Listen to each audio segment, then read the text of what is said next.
இயேசுவில் பிரியமுள்ள அன்பு உறவுகளே, வெள்ளிக்கிழமை என்றாலே குழந்தைகளுக்கான நாள். நம்ம எல்லோருமே ஆண்டவர் பார்வையில குழந்தைகளை ஒப்புக் கொடுங்க. உங்களை அறிக்கையிட்டு ஜெபிங்க. இது வல்லமையான இறை கிருபையின் நேரம், இது ஆசீர்வாதத்தின் நேரம்.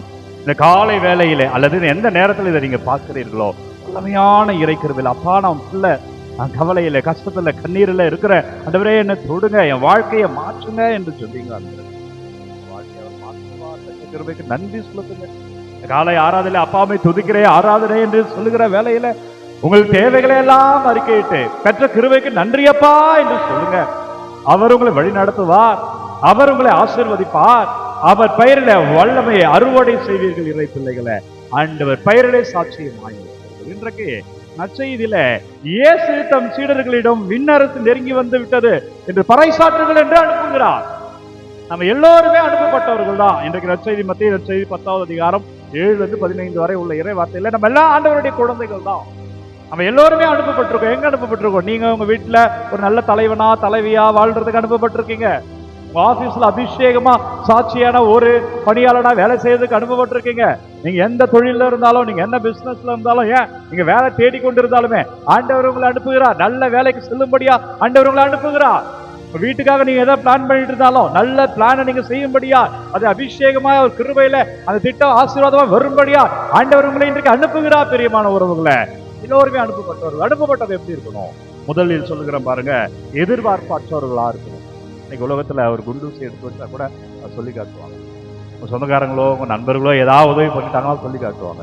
அப்படின்னு சொல்றது எதையும் எதிர்பார்க்காத, நான் எனக்கு தெரியும் உனக்கு என்ன பண்ணணும். அனுப்பப்பட்ட நம்ம எதிர்பார்ப்பு இல்லாம உங்க வேலையை செய்யுங்க. உங்க குடும்பத்துல பிள்ளைங்க செய்வாங்க, என் மகன் இப்படி செய்வா அப்படி எதிர்பார்க்காதீங்க. உங்க அண்ணன் இப்படி செய்வாரு, தங்கச்சி இப்படி செய்வா எதிர்பார்க்காதீங்க. நீங்க என்ன செய்யணுமோ செய்யுங்க. ஆண்டவர் சொல்றாரு, நான் உன்னை பார்த்துட்டு இருக்கேன், நான் உன்னை ஆசீர்வதிக்கிறேன்.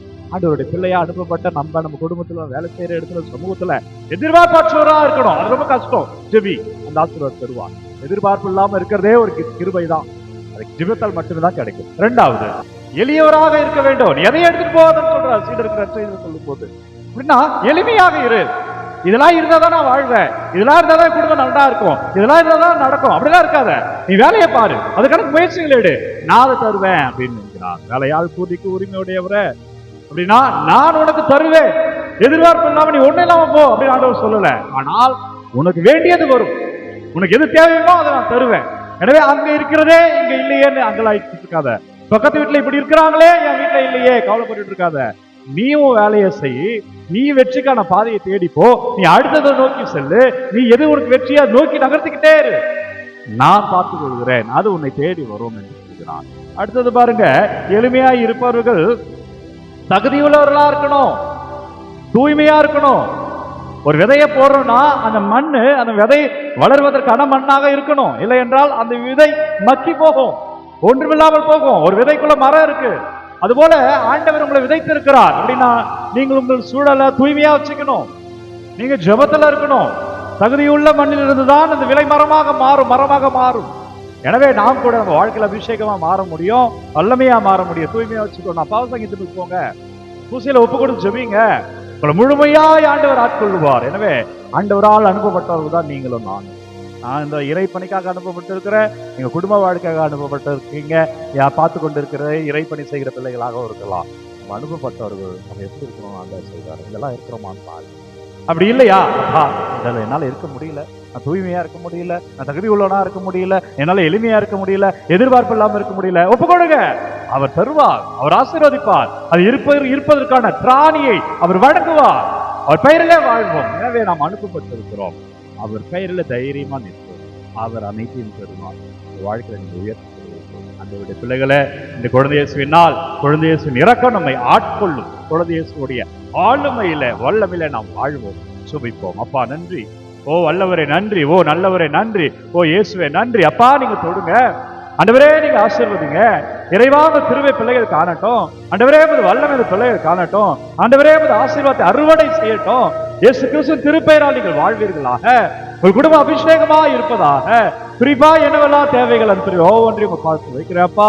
பிள்ளைகளோட விண்ணப்பங்களை எல்லாம் நீங்க ஆசீர்வதிங்க ஆண்டவரே. உங்கள் பெயரில் இந்த பிள்ளைகள் வாழட்டும் ராஜா. உங்களுடைய கிருபையில இந்த பிள்ளைகள் இருக்கட்டும் ஆண்டவரே. இந்த ஆராதனை பார்த்து கொண்டிருக்கிற, ஜெபித்துக் கொண்டிருக்கிற, விண்ணப்பங்களை கமெண்ட்ல அனுப்பி கொண்டிருக்கிற ஒவ்வொரு பிள்ளைகளும் வாழ்வீர்களாக. வல்லமையான இறைவன் உங்களை வழிநடத்துவாராக. நாம் ஆண்டவருடைய பிள்ளைகள் தைரியமாய் நிற்கணும்.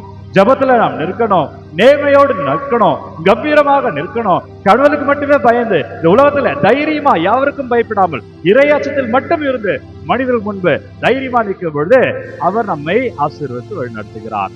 வல்லமையான இறைவன் இந்த நாளில் நம்ம ஒவ்வொருவரையும் தந்தை, மகன், தூய ஆவியார் ஒரு நிறைவாக ஆசீர்வதிப்பாராக. அன்பர்களே, ஒவ்வொரு நாளும் விடிய காலை 3 மணிக்கு இந்த ஆராதனை உங்களுக்கு அனுப்பி கொண்டிருக்கிறேன். எனவே யாருக்கு தேவை அப்படின்னு நினைக்கிறீங்களோ அவர்களோடு இந்த ஆராதனை பகிர்ந்து கொள்ளுங்க. தேவைகள், விண்ணப்பங்கள் இருந்தால் ஏதாவது ஜெபிக்கணும்னா நீங்க கமெண்ட்ல அனுப்புங்க. இந்த விண்ணப்பங்களுக்காக என் ஆராதனை புனித ஜெபத்துல உங்களுக்காக ஜெபிப்பேன். God bless you. Take care.